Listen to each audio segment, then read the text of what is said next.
Both Ani DeFranco and Dar Williams performed at Sunday night's tribute to Pete Seeger. But Dar Williams was also in Madison, Wisconsin last week, where I spoke to her about Pete. It's Pete's 90th birthday. What do you think? What are your thoughts about Pete?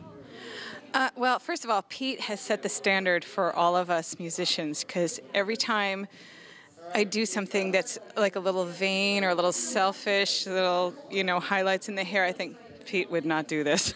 He's just been, he's been a person-to-person musician, and he actually said to me, like, he was talking about somebody writing an article where they said he was concerned about his career, and he said, I never gave a S about my career. And I thought that is exactly true, and it's a real model to the rest of us artists. And then there's all of the straight-ahead, unspotlighty, movement-to-movement contributions he's made about stuff that, I live close to him, so he just shows up at places that need a little boost, and it's not glittery, and it doesn't bring attention to him, but it helps every cause that he, joins. When do you remember first hearing Pete?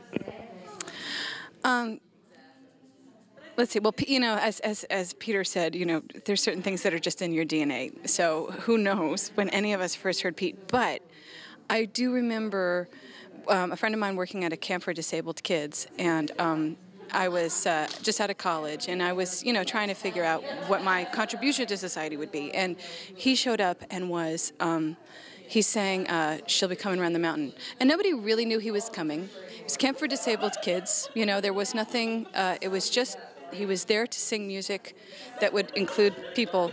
And kids in wheelchairs were singing, kids were singing in sign language, kids with disabilities, with very limited abilities to, participate, were participating.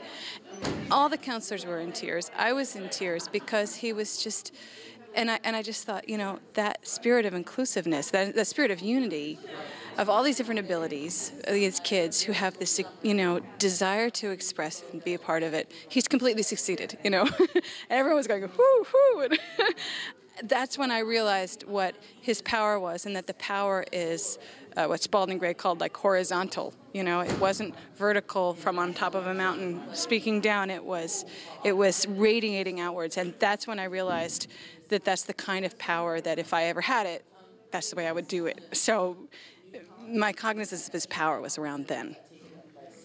Do you have any favorite songs that you think of when you think of Pete Seeger? I think that Where Have All the Flowers Have Gone, Where Have All the Flowers Gone, is a really, some of these songs like that and Turn, Turn, Turn that really just sit us down in the eternal reality of what we have to work on. What we have to break it down to, its simple elements, those are still really hit me really strongly.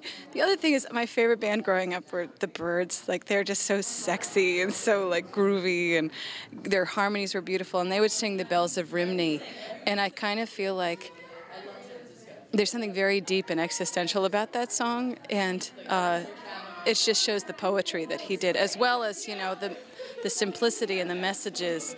There was also deep poetry in what he was doing. So that's actually one of my favorite songs, The Bells of Rhymney.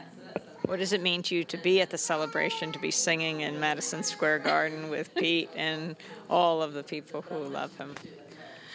I think it's a moment that many people are taking right now to acknowledge the people. And actually, after having seen the documentary about him, about how many years he spent going and singing to kids when he was blacklisted, just finding a way to communicate, aside from commerce, aside from his career, aside from what he knew what the future would bring.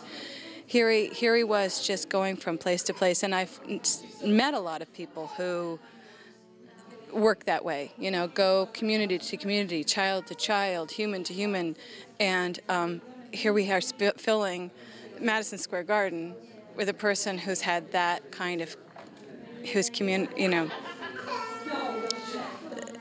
who's spoken person to person. It's not like he got a lot of advertising spots to advertise himself. So it's a people's victory that we all circle around a person and a person's singing like that, you know, and the way that he's probably mortified because he's probably like, I was here to show you that you could sing, that you could participate. I'm not at the center. My job was to put you closer to the center of power and music and your voice.